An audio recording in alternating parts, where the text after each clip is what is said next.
كما وعدناكم بالأمس، اليوم حلقة جديدة أو الحلقة الثانية من الحلقة اللي عنوناها بالوزير الشفار. الوزير الشفار بحسب وصف عدد من الأوساط التي كانت تتابع عن كتب واحدة من أشهر قضايا الفساد السرية، والتي تورط فيها أحد الوزراء في حكومة سابقة. اليوم المغاربة عنونا هذه الحلقة بالملك ينهي الجدل.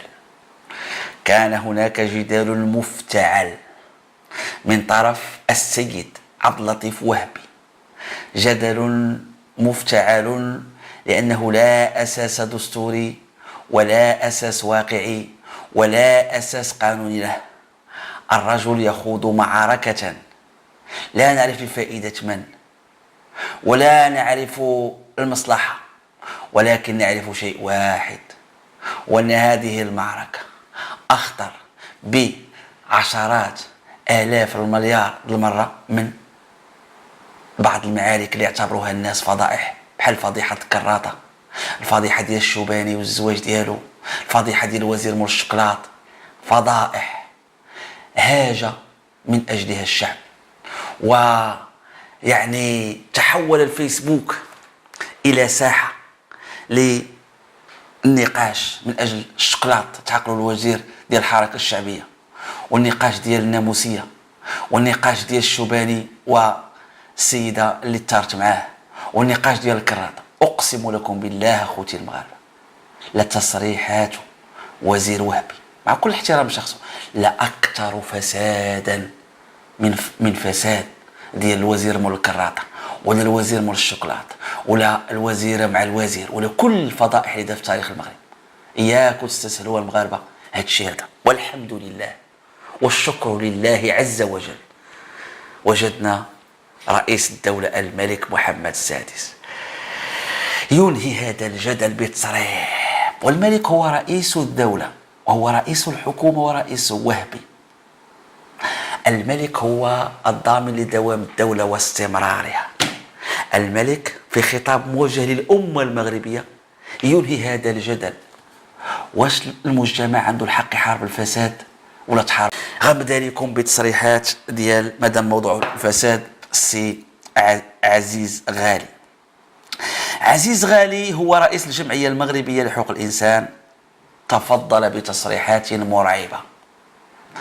كيقول بحسبه هو، والعهدة عليه والمسؤولية عليه طبعا، والأطراف الأخرى اللي غيذكر لهم حق الرد، وحنا من موقعنا لا نتبنى رواية السي عزيز في إطار أخلاقيات المهنة، ولكن هو رئيس جمعية ويتحمل مسؤولية كلامه. كنقول لكم هكا لأن الكلام في غاية الرعب والخطورة جدا، خاصة وأن الأمر لا يتعلق بشبهة معلقة بمواطن عادي. هذا الوزير الذي يؤدي القسم أمام جلالة الملك، وأقسم بالله أن أكون وفيا لملكي ووطني. ولكن اليوم عزيز غالي حوار غيكون غدا خذينا لكم منه بعض المقيطعات، وخلينا بزاف تصريحات أي باش رأفة بكم وبقلبكم، حيت هذا الشيء مخيف جدا. مخيف المغاربة. سمعوا اش كيقول هذا السيد عزيز غالي. غنمشي معكم وحده بوحده. كيف يعقل لا عندنا وزير على قطاع وفي نفس الوقت عنده شركه كتشتغل في نفس القطاع؟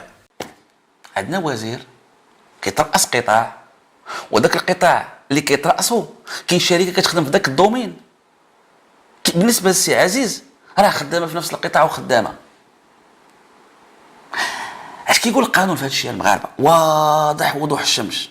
غنمشيو للفصل 36 من الدستور المغربي، يقول: يعاقب القانون على المخالفات المتعلقة بحالات تنازع المصالح. يعني ميمكنلكش انت تكون وزير وفي نفس الوقت عندك واحد الشركة انت رئيس ديالها ولا جيرون ديالها وكتشتغل في القطاع اللي انت كترأسو. هذا الشيء كيتطلب توضيح. هذا الرعب ما بعده رعب. وكنعرفوا بأن الداخلية، اعتقد اللي ما خانتنيش الذاكره مؤخرا هضرت على رؤساء الجماعات واعضاء الجماعات ما عندهمش الحق يربطوا مصالح مع الشركات ديالهم، وهذا الشيء فيه عقاب فكيفاش اليوم نسمعوا من عند السيد رئيس الجمعيه المغربيه لحقوق الانسان ان وزير، وانا اتحفظ الان على ذكر الاسم ديالو لانه غيذكروا سي عزيز في الحلقه احتراما لراسنا وفقط واخلاقيات المهنه، هذاك المعطيات ديالو. ولكن حنا مع ذلك كنخليو الطرف الاخر حتى تجي فرصه فين يوضح. يقدر يكون ديك الشركه مثلا وقع معها شي حاجه قبل ما يولي رئيس حكومه، قبل ما يولي وزير، يقدر ديك وقع معها، ولكن امتداد المصلحه امتدت حتى وهو وزير فيها تفاصيل، ولكن احتراما راسنا ما غنذكروش. ولكن اللي كيهمني ان القول صادر على رئيس الجمعيه المغربيه لحقوق الانسان ورجل عنده مصداقيه ديالو وتيقول بمنتهى اليقين الوزير هو وزير في القطاع ويرأس قطاع والشركه اللي في القطاع خدامه معه. هل هناك رعب اكثر من هذا؟ والفصل 36 واضح على السلطات العموميه والوقايه طبقا للقانون من كل اشكال الحلف المرتبطه بنشاط الاداره والهيئات العموميه وباستعمال الاموال الموجوده في التصرف فيها وابرام الصفقات العموميه وتدبيرها والزجر عن هذه الانحرافات. نمشيو للتصريح الثاني الاخر والذي لا يقل رعبا والصادر دوما عن لسان رئيس الجمعيه المغربيه لحقوق الانسان. سمعوا المغاربه؟ انا تنقول لك هذا الدواء ديال ليباتيت سي في مصر كيدير 80 درهم. 80 درهم في مصر وحنا المغاربه 3000 درهم 60,000 ريال. هو في الحقيقه خصني نسولوا، ماشي نقولوا حنا المغاربه، نقولوا حنا، سمحوا لي المغاربه، حنا المساخيط، حنا مساخيط الواحد كنقولوا مالنا حنا مساخيط الوالدين. دابا المصريين غيشريو نفس الدواء ب 80 درهم والمغربي غيبيعوا لخوه المغربي ب 3000 درهم.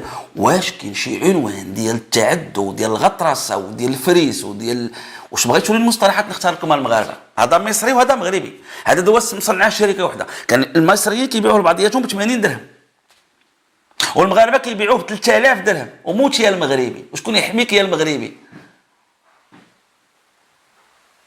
وحنا ضايعين وغارقين في الخوى الخاوي، حنا غارقين في الخوى الخاوي. فيما كان شي بائسه ما كيعرفها حتى شي واحد في الكره الارضيه، عوض ما تهتم ما بغيتش نجبد عاوتاني بؤساء مشكله هذا. كنتفكر الخوت عوض ما نتجندوا على هذا الشيء وندافعوا على كرامه المغاربه وعلى اسعار وعلى البلاد مزيان وعلى حرمه القانون، الناس كيخليوا هذا الشيء من اجل باش دير شي بوست ولي استاذه ولا باش تطلع لها مع ما يدار الوقت عندها فارغ وتخلي هاد الفاسدين اللي كيضربوا 3000 درهم وكيعريو جوبات المغاربه وكيهدوا بلادها وكيزعزعوا استقرار البلاد وكيدفعوا الناس للهجره، كتخليها تمشي تقابل واحد المناضلين فيما كان شي مناضل، فيما كان شي صحفي، فيما كان شي عوقي، نقابلاه وجيب لها الكاميرات وجيب لها اللي يعرقوا لها. اش من جميعه دازت، اش من حركه طلابيه تكونت فيها، اش من حركه معطلين دازت، اش من حزب ما عمرك عرفتيها حتى اليوم وسلطوا لها الاضواء وحركوا عليها. العياذ بالله من الشيطان الرجيم. وهؤلاء اكثر اجراما بالنسبه لي قسما بالله من البوليزاريو مجرمون في حقنا واداؤنا. ولكن نقول لكم والله المجرم اللي كيكون مغربي وتيخلي الفساد ويمشي يقابل اللي كيحاربوا الفساد والله تخطر من البوليزاريو، خصنا كيكون كيدير داك الشيء على مصالح وتيكون نكره. ايوا لقى الفيسبوك حداه ولقى اللي يدور له بضاعته وهلك في البلاد وهلك في عباد الله وهلك في الاطر الحيه ديال البلاد. سمعوا المغاربه التصريح الاخر بمعنى خصنا نقلبوا على هاد الفلوس فين مشات. شحال هي قيمت؟ تقريبا 381 مليون درهم و265. نديروا هنا 381 مليون درهم. 381 مليون درهم. 381 مليون درهم المغرب. نديروا حنايا 38 مليار المغرب. ها هو رئيس الجمعيه. عرفتوا المغاربه شحال؟ 38 مليار. ها هو غيقول لكم السي عزيز غدا في الحوار قطاع من القطاعات. 38 مليار فين مشات؟ حساب هاد الشركه يعطيكم السي عزيز راه وثائق رسميه وبلي كالكيل وبالمعطيات ودار الدراسات وهذا الشيء كامل راه مخزون والسي عزيز توصل له بطرقه الخاصه. 38 مليار المغرب. شحال من مدرسه؟ شحال من جامع؟ شحال تبني لنا من مستشفى؟ شحال تبني لنا من طريق؟ شحال توظف لنا من واحد معطل؟ شحال تنقذنا من واحد ما يحرقناش؟ 38 مليار المغاربه. 38 مليار. 38 مليار المغاربه. سمعوا المغاربه. الخبر الاول اللي المقلق هي ان النتيجه ديال لا سي ان اس اس في هذا اللي دا كاين ان ديفيسيت او نقص ديال 23 مليون و496 درهم. ها السي ان اس اس اللي كان موضوع شحال ديال الفساد وكنسمعوا. احنا عاوتاني السي عزيز جابنا نقاش جديد اكثر من 2 المليار عاوتاني نقص. فين هي؟ وبلا سي عزيز غيوريكم معطيات اخرى، غيوريكم دراسه تصرفت عليها الملاير، دراسه ما عمرها خرجت لهذا الشعب المغربي، وخداو الناس فلوسهم وتصاوبت وتقادت وبمعطيات اخرى ومعطيات اخرى. دابا هذا المغاربه باش ما نطولش عليكم ونمشيو لديك باش قلنا المالكي ينهي الجدل. انا بغيت غير نسول، نطرح اسئله بخصوص هذا الشيء هذا. السؤال الاول: هل تعوزنا القواعد القانونيه والمؤسسات المحاربه للفساد ولا عندنا من اروع التشريع في العالم في التشريع المغربي؟ ديروا هذه في راسكم المغاربه. والمغرب عنده اروع القواعد، تمشي القانون المسطره الجنائيه وتمشي القانون المسطره المدنيه وتمشي وواعر المشرع المغربي. دونك عندنا ترسانه قانونيه موجوده. واش ما عندناش المؤسسات؟ عندنا المفتشيات ديال وزاره الماليه تحارب الفساد، ومفتشيات وزاره العدل، وعندنا المجلس الحسابات، وعندنا النيابه العامه والشرطه القضائيه والفرقه الوطنيه ومجلس المنافسه وهيئه محاربه الرشوه ومؤسسات رسم عدد. وعلاش هذه المعطيات كل عام نسمعوا الفساد؟ انا بغيتكم كل واحد يفكر. الا كان عندنا وكل زعيم في الانتخابات ساحارب الفساد، نحارب اخنوش يقول محاربه الفساد، بن كيران تيقول محاربه الفساد، العثماني محاربه الفساد، عباس فاسي محاربه الفساد، وهبي باغي يحارب الفساد، شكون هذا؟ نزار بركه باغي يحارب الفساد، كلشي باغي يحارب الفساد. ومال هذا الفساد ما كيتحاربش في هذه البلاد السعيده؟ كيفاش كنسمعوا دابا هذه المعطيات 38 مليار 2 المليار؟ كيفاش هذه المعطيات عباد الله بهذا القدر؟ اذا هذا السؤال الاول: علاش عندنا ترسانه قانونيه ومنظومه مؤسساتيه لمحاربه الفساد وفشلنا في محاربه الفساد؟ فين كاين الخلل بالضبط؟ واش في القواعد القانونيه؟ لا، في المؤسسات. اذا الخلل كاين في بنادم، البشر اللي كتعول عليه، البشر اللي كيأدي القسم. اقسم بالله العلي العظيم ان اخونا ملكي وطني غير كيشد المسؤوليه الا من رحم رب.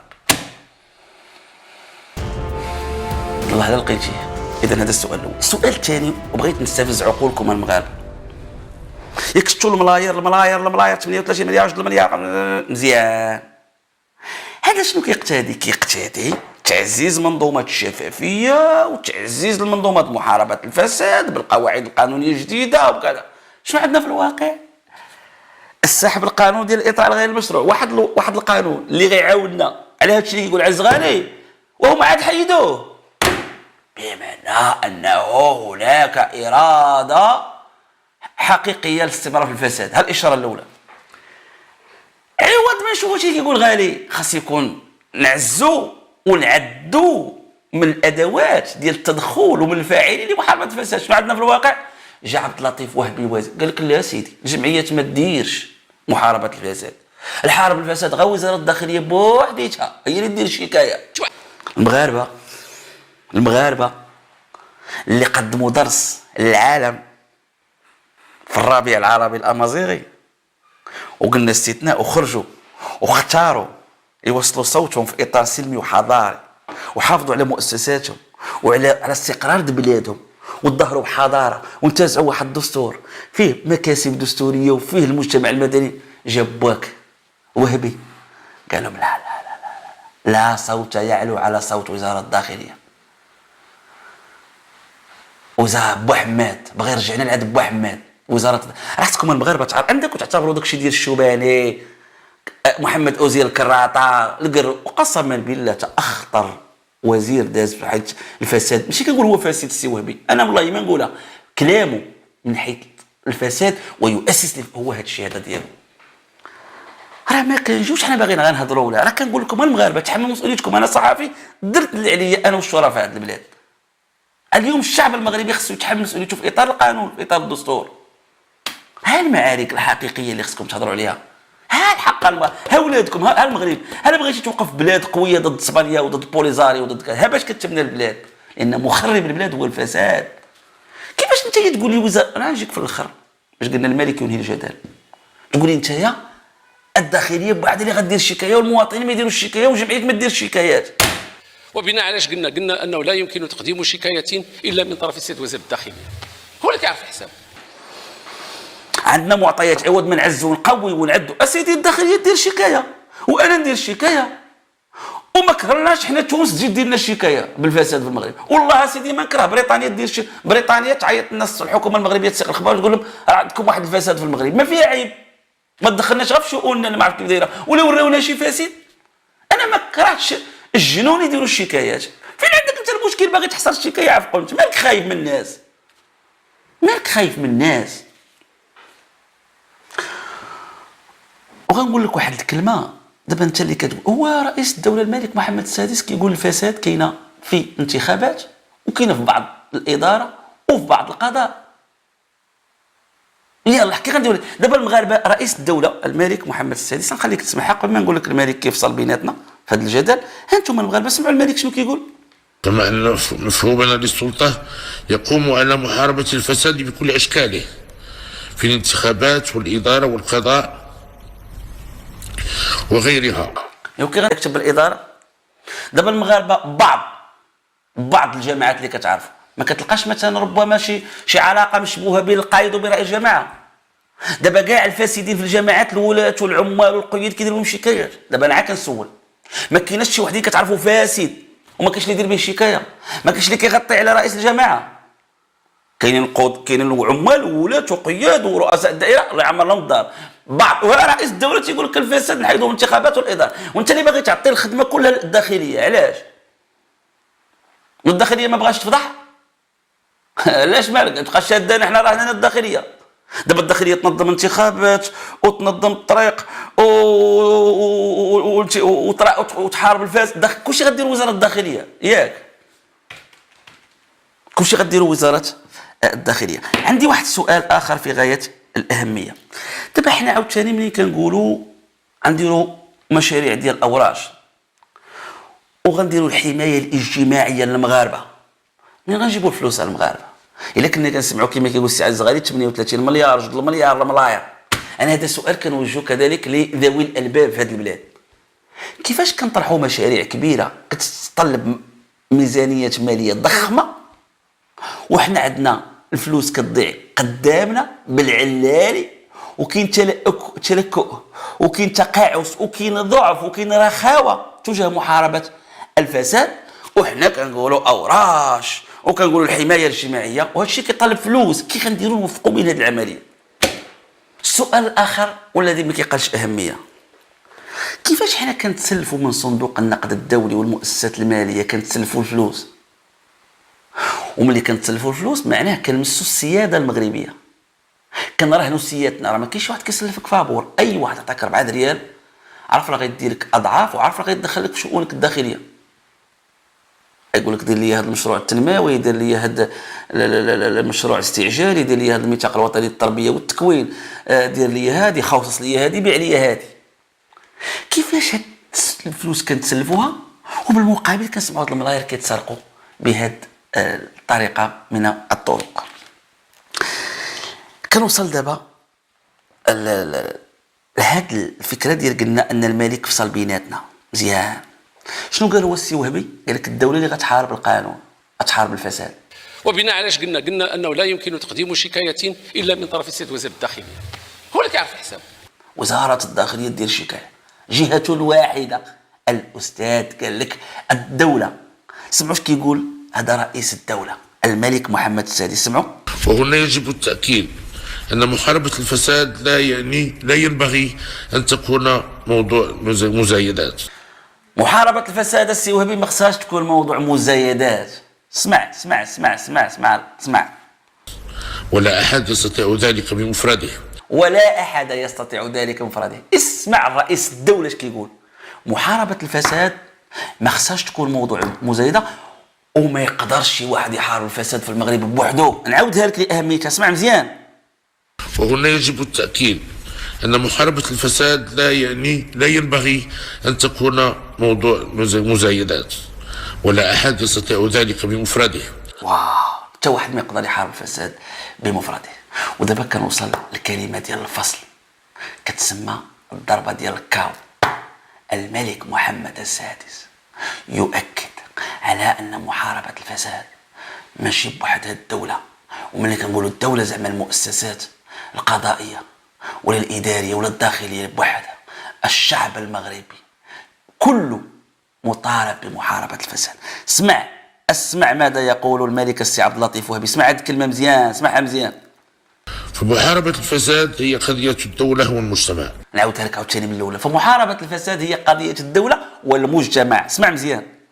فمحاربة الفساد هي من خلال تفعيل الآليات القانونية لمحاربة هذه الظاهرة الخطيرة وتجريم كل مظاهرها والضرب بقوة على أيدي المفسدين. والمجتمع بكل مكوناته يحارب الفساد. الفساد ليست قضيه الدوله وحدها.